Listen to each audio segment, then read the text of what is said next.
Welcome in, I'm Artris, and in this video we're going to be revisiting an old friend of ours with OPO5 Enel, Yellow Enel, the 4-life leader that just does not die.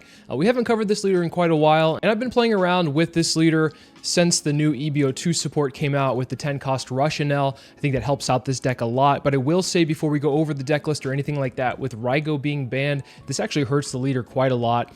And it almost makes it where this leader's really hard to play in the current meta, but I do think that it has some good matchups. So overall, I'm happy playing it, and hopefully you guys will enjoy this deck list. If you're unfamiliar with what Enel's leader ability is, it says opponent's turn once per turn. When your life hits 0, you may add the top card of your deck to your life, then discard one card from your hand. So this way, you are not actually at 1 life, you're basically at 2, and there's ways that you can prolong the game and sustain yourself and make it really hard for other leaders to break through and win games. A lot of the core has remained the same, but there are some changes which we'll go over. But before we go over the changes, if you're new to the channel, please make sure to drop a sub and also give the video a thumbs up if you enjoy Enel or just the video in general. It helps out the channel so much. Thank you all for the support. Additionally, if you'd like to talk about the One Piece card game outside of the YouTube comments, make sure to join the Discord community. The link for that is in the description below. So starting off, we're running 4 Shirahoshi. This is just a fail-safe. It's a blocker that if it's KO'd, you get to get a life back, which is very helpful in some scenarios. There's not a lot of Lucci in the meta or things that will just KO outright. So Shirahoshi is not necessarily super impactful because there are ways for you to rest this character or even to bottom deck it.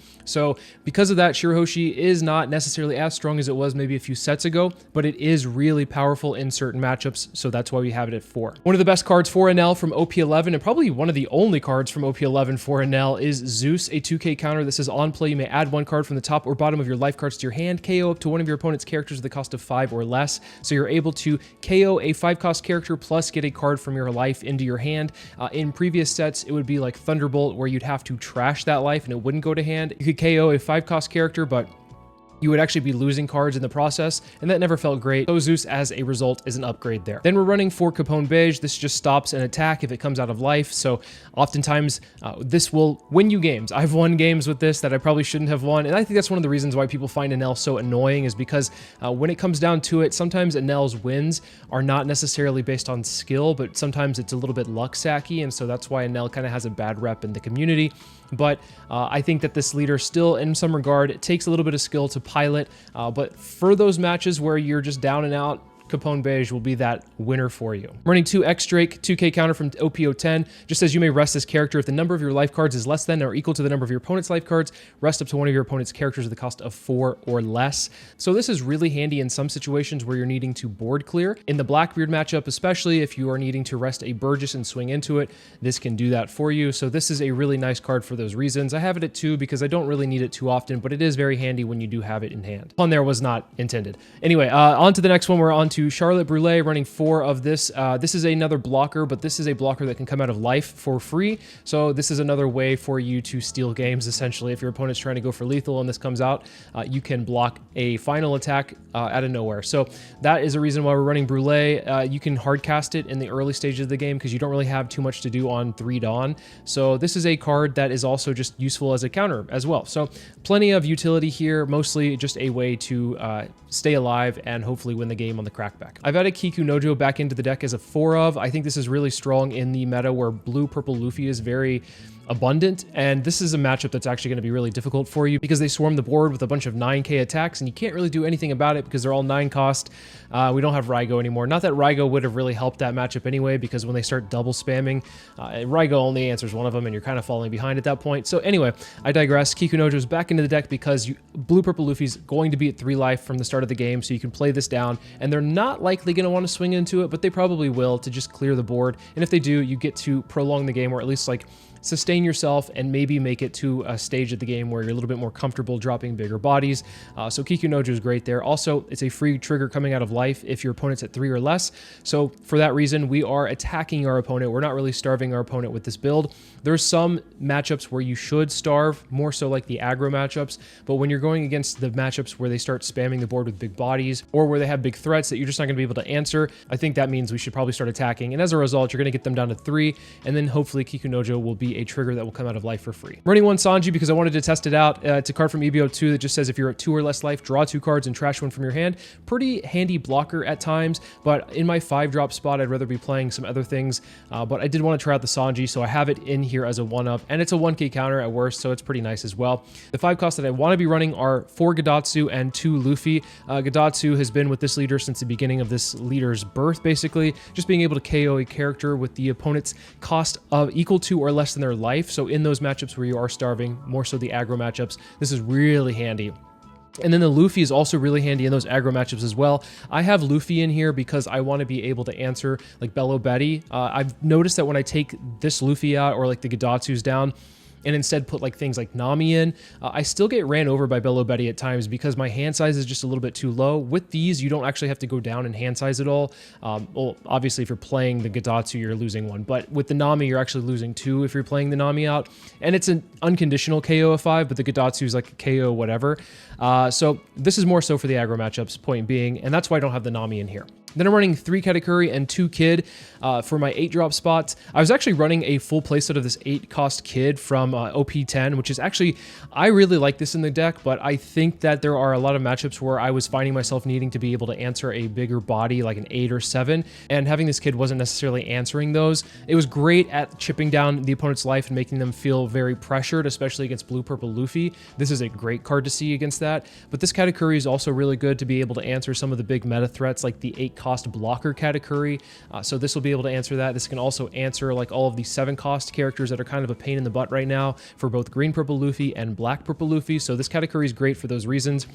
I was not running it at all, but I found myself sometimes in situations where I was almost dead on 8 Dawn, and if I have a Katakuri to at least prolong the game by putting something of my own back into life, I think that's pretty useful. Like the Zeus, for instance, once you use the Zeus, then you can put the Zeus back into life with the Katakuri. Kid secondary effect, once your opponent's at 2 or less life cards, at the end of your turn, you can draw 1 and discard 1. That's very nice to be able to filter out your hand because you do run quite a lot of bricks, and being able to get rid of some of those bricks you don't need is often very handy. So I really like this card. I would bump this up, but I think for the sake of this video, I didn't want people to be like, where's your Katakuris at? Why do you have 4 kids? And that's why I put more Katakuris in and then reduce the kids. I think that makes the most sense for this deck list overall, but I really do like having this at a full playset. And then on to Yamato, we have 3 of these. I actually don't find this as useful as it used to be in the past. I think that it was a very strong card, probably one of your best cards to see, and it allowed you to play going first, but I think with Enel, you kind of want to go second anyways, and if you do go first, sure, this is a good card to see because it will allow you to at least stay alive for making it to the 10 Dawn turn, and this is also a really good card for your aggro matchups as well, but I actually find myself not really needing Yamato nearly as much. I almost want to bump Yamato down to like maybe 2, but then when I have it down at 2, sometimes I feel like I need it at 3, so 3 is for now the sweet spot. I'll keep it here, but just so you guys are aware, not super happy with how Yamato has been performing.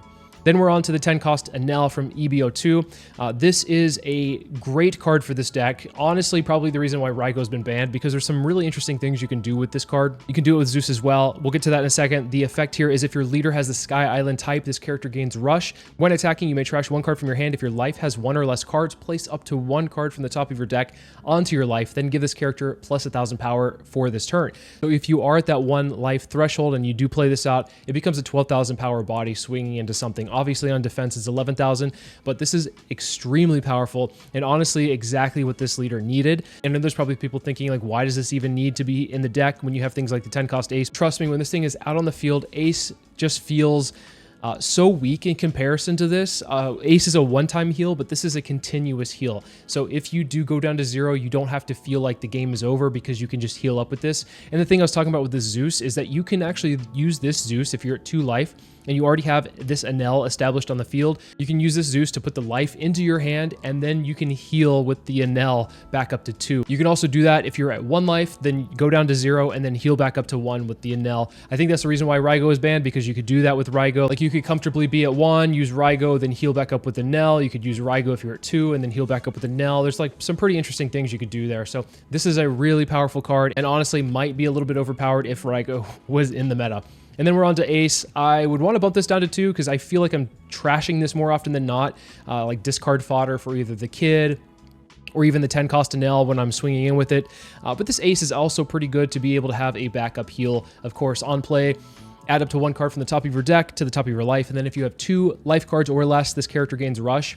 You can also, if you're at 2, just use the Rush effect. I often will do that so I can add some pressure in. If you're at a higher life total, you can just heal if you want. So there's plenty of different applications for this, but I do find Enel just better in general because it has Rush no matter what life total you're at, whereas this has a situational Rush. Then we're on to 4 zero-cost events. We have plenty of bricks, so having 4 zero-cost events makes the most sense. And this is also another kind of, I would almost say like a win con for Enel. Like I consider the Capone, Beige, and the Brules win cons because they're ways to stay alive. They're very defensive tools for you to be able to just stay alive long enough to be able to close out a game. I think that's the whole point with Enel, but zero cost event is just amazing, especially if you are at 1 life, and then this is the trigger. This triggers, you get to heal back up with this effect, and then the leader effect takes place, putting you at 2 life again. This is the reason why Enel's hated. This card probably is the sole reason. I wouldn't even say like Beige is the sole reason. I'd say like this is the sole reason why Enel is probably one of the most hated characters or leaders to play against. And it's not even that Enel's great, right? Yellow is kind of like in a weird spot where it's kind of like not as strong as it used to be. It's just generically good, but the thing is it good enough to be able to be broken? I don't think so, but this will at least help you stay alive. And then finally, to round it out, we're running 2 Gum Gum Red Hawks, the only other card I'm running from OP11. There's a couple of reasons I have it here. One, it is a nice defensive tool to have that plus 3,000 for only 1 Dawn on counter, but I think the more important thing here is the main effect, being able to pay 4 and then KO a 5 cost, original 5 cost, if you and your opponents are at 5 or more life. So you do have a certain window to play this, but it's most important against GP Luffy because they will be playing out Sanji and Pudding and then buffing it up with Stage. And when they do that, you can't really interact with it except for Katakuri, but this will allow you to interact with it because it only reads the original cost, not the current cost. So it's important to note. Overall, Enel feels like a very, I would say, interesting pick into this meta. I find it does well against like GP Luffy and a lot of the other like purple Luffy decks, except blue purple Luffy. That is one that you're going to struggle against, I believe. You do have to play it a certain way and kind of have them be a little bit on the lower end of the luck side. They kind of have to miss their first Sanji something, whether it's Sanji Big Mom or whatever. If they only put 1 body out on their like 8 or 9 Dawn turn, then you're probably in a good spot. But if they start spamming the board immediately, you're in for a rough ride. But other matchups you're probably pretty solid into. Bello Betty, you're going to be able to answer. Bonnie's always going to be a tough one anyway, but Bonnie, you might be able to prolong the game against them to be able to survive. I personally don't have too many problems against Bonnie, but I do know that there's a lot of Enel players that do. And then some of the other matchups, like Red Green Smoker's been popping off lately, is pretty, I would say, Enel favored. That's just me personally, but I can understand why people would say that Red Green Smoker's better because of the fact that they do have the 5 cost Smoker and some protection with the 3 cost Tashigi 2k counter. But enough about the general matchups. Let's take this deck list into the sim and see how it does. Against Purple Yellow Pudding, this is going to be a really tough matchup because we don't have Raigo to answer the Big Mom, and I'm going to instantly just mulligan that hand because I didn't like what I saw. It was mostly like a going second curve, and this is like slightly better because we do have the Brule, we have the Kikunojo. Yamato is not necessarily a game changer in this matchup. What we do want to see are some of our rush bodies like the 10 cost Ace, the 10 cost Enel that we just got. We'll just swing 5 into lead and then play out the Brule and then pass. Hopefully, I don't think this will connect, but hopefully if it connects, we'll safely put down the Kikunojo. It's kind of a pain for them to have to deal with Kikunojo overall because I think Pudding wants to keep the board as clear as possible so that they don't feel super pressured because they have a lot of bricks in hand. They're going to swing 9. We're just going to take it.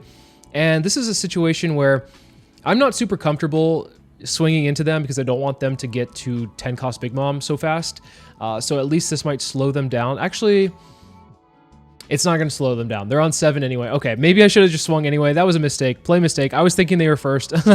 Oops. So yeah, they're going to get to 10 anyway, but hopefully, you know, we'll be fine. That would have been fine if I swung because then I could have had the Kikunojo come out for free. Anyway, we'll go swing 7 into lead. I'll swing 7 into lead again. And then they take both. That's kind of surprising. And then I will go and play this Kikunojo down in the pass. So, I mean, I'm okay with this board, but I'm not okay with a 10 cost Big Mom coming down right now if that's the case. Usually they have it. But sometimes Puddings will play a little bit longer, play for the long game where they may play out like the 8 cost Katakuris. That could be a possibility as well, but I don't foresee that happening. I'm going to take the 5 here. If they decide to swing with the Katakuri at lead, I'll just take it and then I'll banish the life that they have coming at me, I suppose. I'm just full assuming that 10 cost Big Mom's coming down. 7 into lead, we'll take it. I guess we'll get rid of the Yamatos because we have too many. And this kid could actually come in handy to like take back the life that they're taking, or at least they're healing by doing some of this. So I don't know what the pause is. Maybe they actually have something besides 10 cost Big Mom, because when I'm playing Pudding, I just turn my brain off. So 10 cost Big Mom. Okay, so they have 9 cost Lin Lin. That's actually fine for us. I'm fine with that. I would rather them heal me, like put a Kikunojo in life, and then extend the game a little bit longer for myself. I don't want to be at 1 life with the 10 cost Big Mom on the field. I'd rather be at 2 life with the board that they have right now. I'm not too concerned overall. I guess the downside here is that the Yamato is not super effective. Let's just swing 5 into 5. Fully expect this to be countered. We'll go 7 into lead. The reason I'm not playing the Yamato is I think just critting a life would be better here. So go ahead and get the cat. And then I guess we can trash the Yamato because we don't need this many.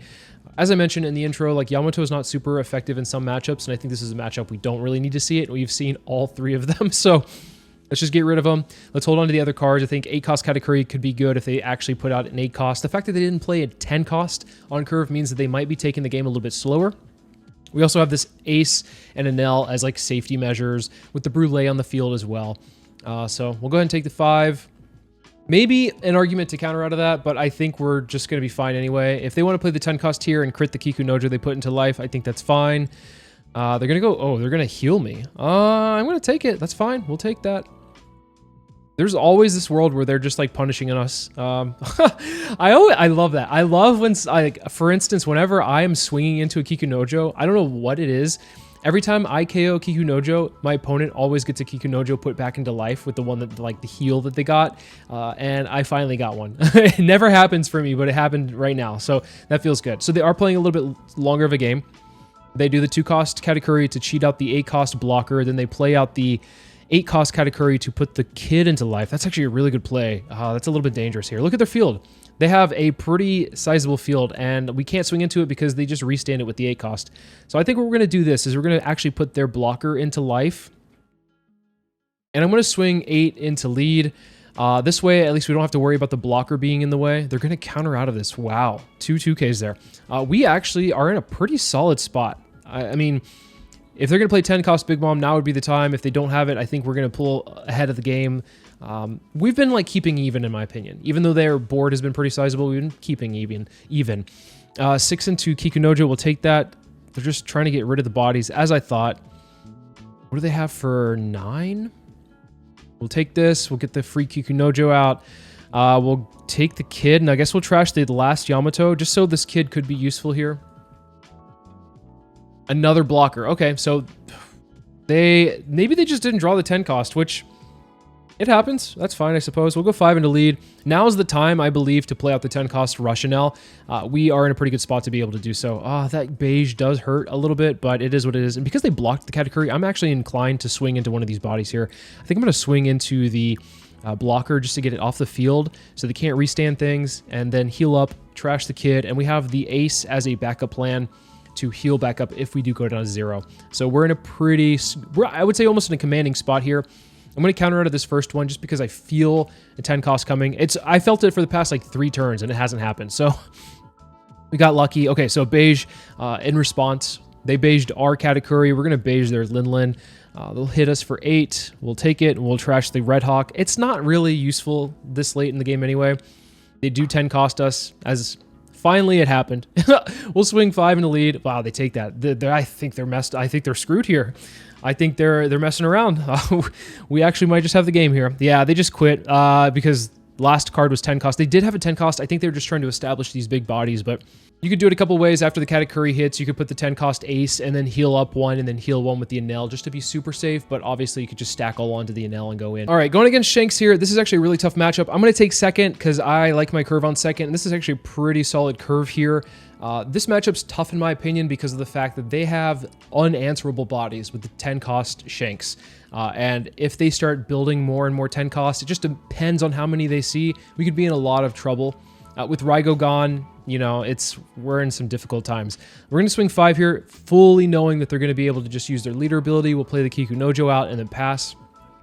There's nothing that they can really do about the Kikunojo right now, unless they play like a Lucky Roo, which if they do that, then so be it. I'm not really too pressed. I'm still going to pressure them regardless. So yeah, Lucky Roo coming down here. I think what we do is just swing 6 with the Kiku Nojo, and then maybe 7 with the lead. And then I think we could use the Gum Gum Red Hawk offensively. I was going to say on defense. Offensively against the Hongo here. So they do counter out. Leader ability 1k. That's fine. We're going to swing 7 here. I'm fully expecting a block and then KO the Kiku Nojo. And then we will get rid of the Hongo because I don't want the Hongo getting value on my 8 cost Katakuri if I need to play it. This next turn will actually be a pretty good time to do it. Yeah, I would imagine a Beckman comes down, so that's fine. We'll put the Beckman into life, and then I think we actually just pass here. If we swing, they're going to use their leader ability, but I think it's better to just pass because we do have a Yamato, and they could be playing out the 8 cost. What are they playing out here? Building Snake? That's not the 8 cost. So they're playing, why am I forgetting his name? Rayleigh. Rayleigh, there he is. Okay, so Rayleigh comes down, and that's fine because we can just use the Yamato. That's why we did not swing and give them the option to take the life. We'll swing 6 into 5. Here they will take it. And I will expect a 10 cost to come down. They just play it. They're leaving me at 2, which is fine. I think what we'll do is try to establish more big bodies than they will. It just depends on what they play out. This could also be a problem as well. They're at 5 life, so like we are in for a little bit of a long game here. Hongo, and I think this is a little bit of a misplay. Yeah, Hongo's not going to be able to get the Yamato down low enough. So I guess that's fine. We'll take these where we can. They decide not to swing, and that's totally fine. But we will swing into the bodies here that they've given us. And I think this slight misplay from the opponent, yeah, it sucks. But we will, if this happens in a tournament, you're going to take advantage of this. Totally. Okay, so they're countering out here. That I think is wrong. Because of the fact they just let it go. Because now they have 2 cards in hand, and I have these 3 big bodies on the board. And if they take care of both of the big bodies, now they have 1 card in hand. It's easier for me to take care of some of the stuff that they have. So here, they go 12 into 5. Totally fine with that. I think they should have done 7 into 5 with their leader, but it is what it is. And then here, what we'll do in this following turn is we'll just swing 15 into the Shanks just to get it off the field. It's a guaranteed.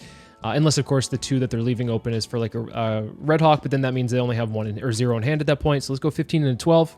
Get rid of the body. Swing 5 in a lead. Let them use their leader ability. They just take it. Okay, we'll go 9 into 5. And then we're going to play out double blocker here. Double Divine Departure. Okay, yeah, so since they made that mistake, they've been making some questionable plays by getting rid of their entire hand. I think I just take it and go down to 3, but I think that we just answer the board and clean up, and then we close out the game from here. And they probably realize that, to be honest, so yeah, we're just going to swing 11 into 8, and they just leave. They realize they probably made some mistakes there.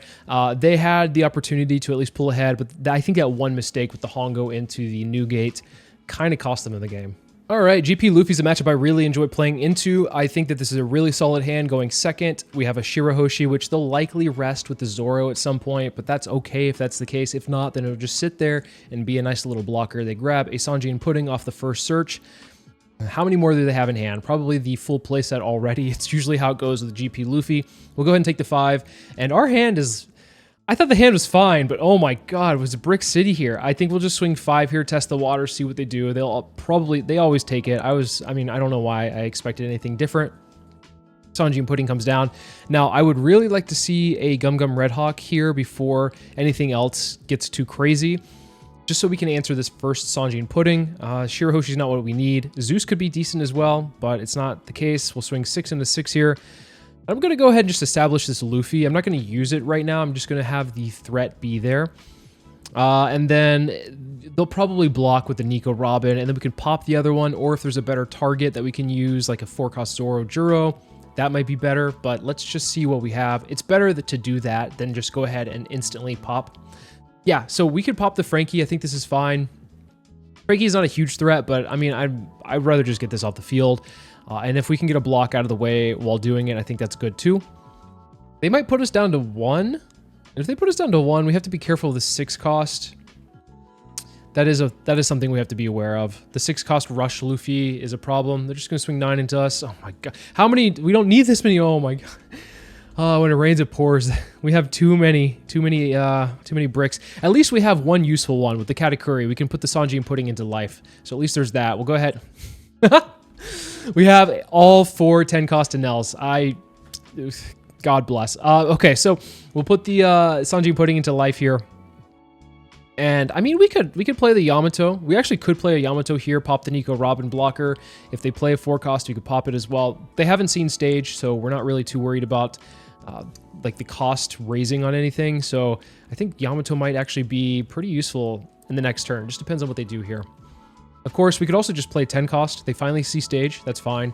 Luffy Taro into Sanji and Pudding. That's a really, really solid play here. I'm a little bit worried. I am really worried, actually, because, well, as long as I heal, I should be fine. But yeah, it's still a little bit worrisome regardless. Oh, into a Sanji blocker. Wow. Okay. Let's just go ahead and swing life. 8 into lead. We'll swing. We'll go ahead and play this Enel. Swing in. Pitch a Yamato. Heal 1. Go 12. They'll take it. They're down to 1 here. And they have a pretty sizable board. So we have like 3 counter in hand. We have a huge hand size, but no counter in hand. One of the downsides to the build, of course, is that you do have quite a lot of bricks. It is what it is. They're putting the cost on the Nami because I'm assuming they have the event that I think rests a blocker and gives, is it like plus 3,000 or something like that? So we do have to be aware that that could be a thing that they might have. But I'm going to force them to use it rather than just block with the Shirahoshi outright. I might eat my words in a bit here. We'll take this one. We'll take the 8 as well. And then I would assume that maybe they have the 6-cost rush Luffy. This is the best way for them to close out the game if they're trying to. So that's very interesting for sure. What do they have? I'm very curious. This is a very like tense moment because like there's plenty of things that they could have. They have lots of cards in hand. Who knows? It could be all bricks as well, like just like me. We'll take this one. I'm going to go ahead and use the beige. I'm going to use the beige on the Luffy leader. And we'll heal up there. That's actually pretty solid. Now we have a decent amount of counter in hand. Let's see what they do. They're thinking hard on this. Oh, 6? They're tapping 6? Is it? I mean, it has to be, right? What else would they have for 6? Okay, so it's Luffy here. Pretty solid. Okay. It is. It is. Indeed. Wow. Very good on them. I mean, maybe I should have just used the Shirahoshi blocker at some point, like I said, but that's fine. Really good play here. We'll take it. And if they go 11 again, we can counter out of it. But if they swing this Sanji, then we're in trouble. We're in trouble. Maybe they won't swing Sanji. I mean, maybe they feel protected. They just gave up. Okay. They couldn't. They had a lot of Gum Giants, and but they should have just swung the Sanji. They were going to lose anyway, but yeah, I think they realized it. They just put lol in the chat. But yeah, the Sanji, if they swung with it, they would have probably had game. But yeah, we could have blocked the Shirahoshi earlier. Lesson learned. All right, Blue-Purple Luffy is a matchup that's actually really difficult for us, but we're going to try our best and see if we can pull out a win here. This is a pretty solid hand to be able to at least try to do so. I think it's fine to either swing 8 or we could play the Brûlée, but I think establishing the Brûlée is probably better to do, just so we have a blocker for later in the game. And then this next turn, we can swing 6 with lead and then play out a Kikunojo. Kikunojo is going to be really good, of course. If they do play out, keep in mind, if they do play out a Zoro, they don't. Bond Clay instead, that's fine. That means we're going to play out the Kikunojo instead. I was going to say, if they play out a Zoro, we could play a Gadatsu to KO it, but I think they might have sensed it. Yeah, they had it in hand. They definitely sensed it there. So good read on the opponent. This next turn, I do want to get rid of this Bond Clay. It is kind of the nuisance, especially since I'm going to have some bigger bodies coming down pretty soon. I might play out the Zeus. Oh, we don't even need to. They're just going to swing into us. Okay, cool. And we do get a Brûlée trigger out of life. Love to see that here. Those triggers are so impactful because of the fact that we're able to prevent a pudding from happening because it means our hand size isn't going to be nearly as big. So enough yapping there. I'm going to swing this Brûlée into the Bond Clay. I want to pressure their face. So we're going to swing 8 into 6. And then we're going to play out this Kikunojo. They did play a God Thread. I know that a lot of Luffys don't really care about healing me. They're fine with doing it. So that's fine. I actually enjoy it as well. So that's good for me. For them, I would imagine they probably just swing into this Brûlée. Get it off the field. This next turn, they're just going to swing into the Brule, I would imagine. I didn't think they were going to swing into face anyway. Sanji into Katakuri. Okay, off to a really interesting start here. We're just going to go ahead and get this Katakuri off the field. Swing 6 into lead and then swing another 6 into lead. I don't want the Katakuri on the field at all. That is probably the worst thing to see. It's just such a nuisance to try to like swing into things if I need to like go into the board at all. Because we do have a couple of 10 cost Enels, so that is reason to swing into like Sanji, because we go 11 into 9, or we could even go 12 into 9, depending on if we're at 1. So we are able to at least answer one thing. That's fine. That's good, right? But here on out, it's going to be how many 9 cost Sanjis into whatever they see will it be? And can we keep up? It's going to be difficult here. If they swing into the Kikunojo, I think I just give it. I think it... Okay, they go face. Ooh. This could, I mean, I'm worried about pudding, but also, well, we'll take it. They decided to swing 9 into the Kikunojo. Interesting decision there. Another Katakuri. Okay, we'll just go 8 into 6. See if we can get any counter out of their hand. And we might actually swing, I think we just go Enel into face as well. I don't think it's worth swinging into the Sanji just yet. They have too many cards in hand, easy for them to counter out of. We want to pressure them, get them down to like 0 life as soon as possible. Getting a Gum Gum Giant out this early is really good. I mean, not that it's early, but just getting 1 out of the way already is pretty nice. Our hand's pretty sizable. We could be puddinged at any time. Pretty scary, of course. But yeah, I think that, I think right now, we're in an okay spot. They haven't spammed too much, right? They have 2 bodies here. Okay, we're just going to give them a 1k.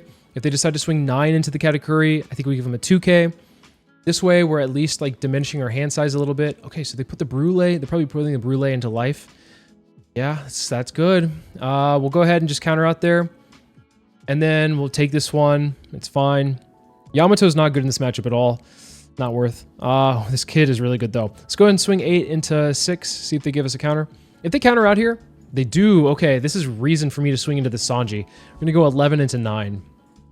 It's a really good reason for me to swing with the Sanji, or into the Sanji. More counter. They're 2 cards in hand. Oh my god. I mean, they're going to be back up to like 6 in a minute anyway, so it doesn't matter too much. Yeah, the snap block. That's good for us. The worst thing that we could see right now is like a red rock come down and they maybe swing really big into like a Katakuri. They grab a 2k counter and back up to 4 cards in hand. Okay, so I think we just let that one go. I don't think it's worth fighting over that particular body. Another kid. Okay, that's good. We're taking the 6. I mean, we could have countered out of the 6 as well, but I think it's fine. I actually think it's really good. What are they doing? For 4. Oh, okay. We actually have to protect this, sadly.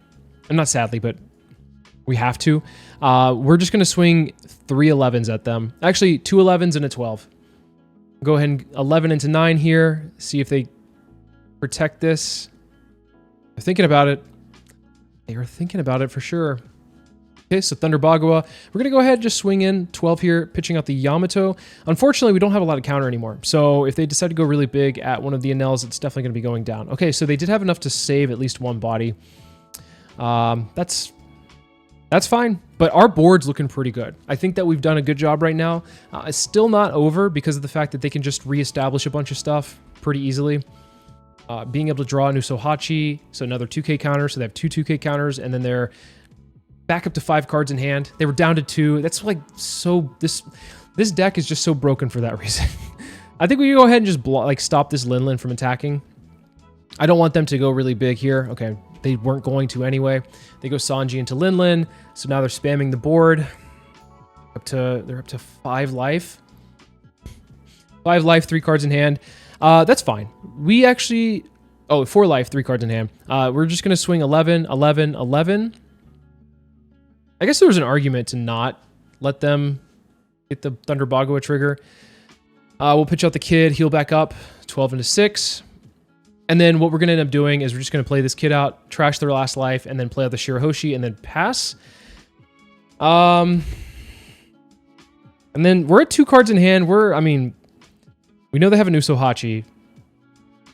So we're like in a little bit of trouble. They have another Usohachi. So, okay. I mean, let's hope for the best. Usohachi to rest my Shirahoshi. We're going to have to rely on some triggers here. Obviously, we have a Brule, so it's like... Oh, no. Oh, no.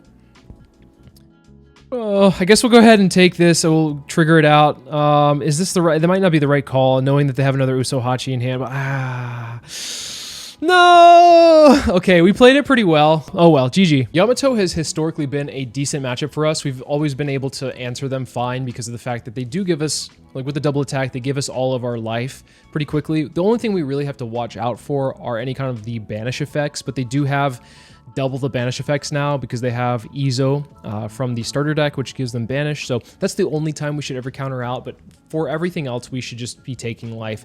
They play the new Ashura Doji to KO the Shirahoshi, which is fine. I mean, that's fine. It doesn't matter to me. They can heal me up, and then if they want to swing with their leader, I'm just going to take it. I don't think you counter out of any of these base swings because anything you counter out of here, we get a blocker anyway, it doesn't matter, will then be less counter you can counter out of a banish attack. We'll swing 7 into lead here, not afraid of anything that might come out of life, and then we'll play out the Shirahoshi blocker and see if they want to KO it again. Oh, they do have a Kikunojo at the top. It is what it is. I swear, the opponent gets really good triggers. I mean, maybe I will as well, but it always seems to be Yamatos always have a Kikunojo at the top of their life. Always the case. We'll go ahead and take this one. Another Shirahoshi blocker. Blockers aren't necessarily great. Like, I mean, so the Shirahoshi blocker, rather, is not necessarily great against Yamato because they have plenty of ways to just rest blockers as opposed to KOing. They do have the Doji, but yeah. They'd probably just rather rest any of these.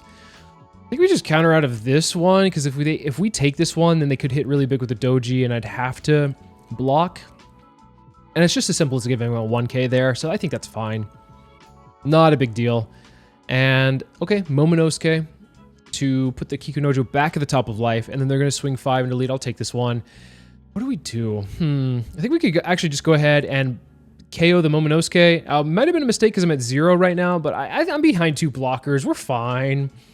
We're chilling. Like, we're not in any issues. We're going to be behind 3 blockers too, because if they do have a Hody Jones here, we could KO, or we could like counter out of the one leader attack, and then we could block the other attack. I mean, they're actually countering out here. I feel like they see me at 0 life here, and they're like, I have a chance. They might. I mean, who knows? If it's a Hody Jones, I don't think that gets them through, but maybe they think that they can survive here.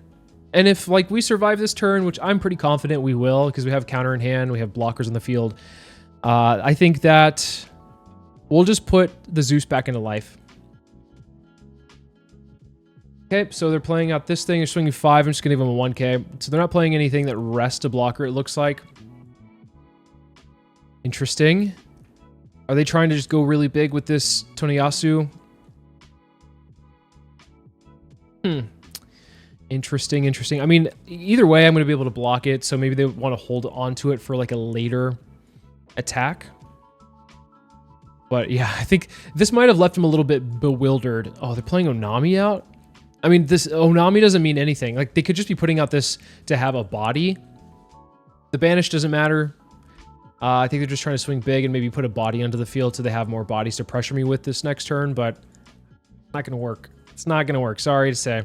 We'll go ahead and put the Zeus back into life, so that at least this way we're not sitting at 0. That was kind of like a psycho move there. I probably would not do that in a tournament, but yeah, we're having fun. So here we're probably going to be able to pull ahead. Oh, there's the Hody Jones. A turn too late. Not that it would have mattered last turn. We would have been able to survive, but this is fine. I think I understand why they played the Onami. It seemed a little bit weird, like, why would you play Onami? Because I have no life to banish, but I think they're just trying to put more bodies in the field so that they have more attacks this next turn, knowing that the Doji probably would go down, so yeah. Okay, so here, our response to this is probably just playing the 10-cost Rush Enel and swinging into the Hody Jones, clearing board. At least we don't have to worry about the Kikunojo trigger coming down. Okay, so we're going to counter out of this one easily. We'll give him a 1k here. And another 5. I think I could just take this one and then pitch out the 0-cost event because we have a lot of 2Ks in hand. And then we'll just take this one as well, because we're going to go back up to 1 with the 10 cost Rush Enel. We'll swing 5 into 3. They'll likely, I mean, they have to let this one go because we know one of the cards in their hand. We'll go 8 into 8. They might counter, but I don't think they should. And then we'll swing out with this 10 cost Rush Enel, healing in the process. And I think it's important to play this one out first, because if you have an ace and a 10 cost Rush Enel, you can go back up to 2 life if you play this one out first, just in case they put you down to 0.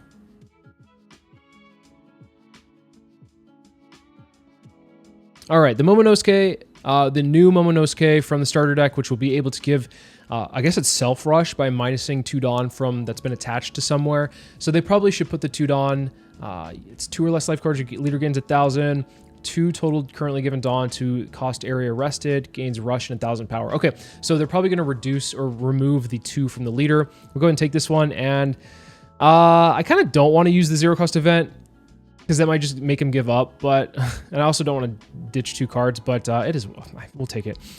This one we can't use, we're just going to pitch that out and go up to 1. Is that how that works? It hit me twice? I'm not up to 2? Okay, I guess the double attack went through with the 0 cost event. Interesting. We'll go ahead and we'll just take this one. Yeah, why not? And then we'll swing 5 lead. Actually, can we swing? It's offense where it's the plus 1,000. Yeah, that's right. Swing 5 lead here, see what they do. They take, oh, well, I mean, we could do plenty of things. I think we pretty much have game here anyway, but let's do the cool play. Not that we would be able to do both. We'll go ahead and swing in with the ace, heal up, and then we would have been able to swing with the Enel. I don't think they're going to be able to counter out of this one, but yeah, they just had bricks in hand. We could have played the 8 cost kid as well, but yeah, this matchup's pretty straightforward. So I know in my pudding video, I said that I was playing pudding when I want to have more fun when I'm playing on the sim, as opposed to like grinding a certain deck so that I can like climb a ladder. That's somewhat true, but I think the true, like the actual de facto leader that I play when I'm wanting to have fun is Enel. I don't find myself sweating as hard when I'm playing this leader. I think I do have like an 80% win record with Enel so far over like 100 games. So I really enjoy this leader. I know there's people out there that are Enel fans and enjoy playing the leader as well. I know there's a lot of people that don't like this leader, but I would say it is worth at least exploring for the time being, especially if you're like in this weird spot of the meta where maybe there's not a lot of tournaments going on, not a lot of treasure cups or regionals. I know that we've just gone through some of them, but I don't think there's any, at least not a lot coming up. So maybe there's some downtime for you to test some decks out. I would suggest playing Enel, trying it out, seeing how you feel, how the leader does overall. And maybe you can come to your own conclusions, but my own conclusion here is that I think it's a pretty solid leader. I would say that it's probably somewhat competitive, but I will say that there are some uphill battles you're going to have to climb with this leader, of course. As every leader has their like problems, but I think Enel is just like generic yellow good stuff. And for me, that's good enough to get by. But I think if you're going against some of the like top end players, you're probably going to get spanked pretty hard. Just putting it out there, because I think people that know how to play against Enel will be able to handle Enel quite fine. Anyway, thank you guys so much for watching. Super excited about playing some Enel. Hopefully you guys enjoyed it as well. And I'll see you guys all in the next video.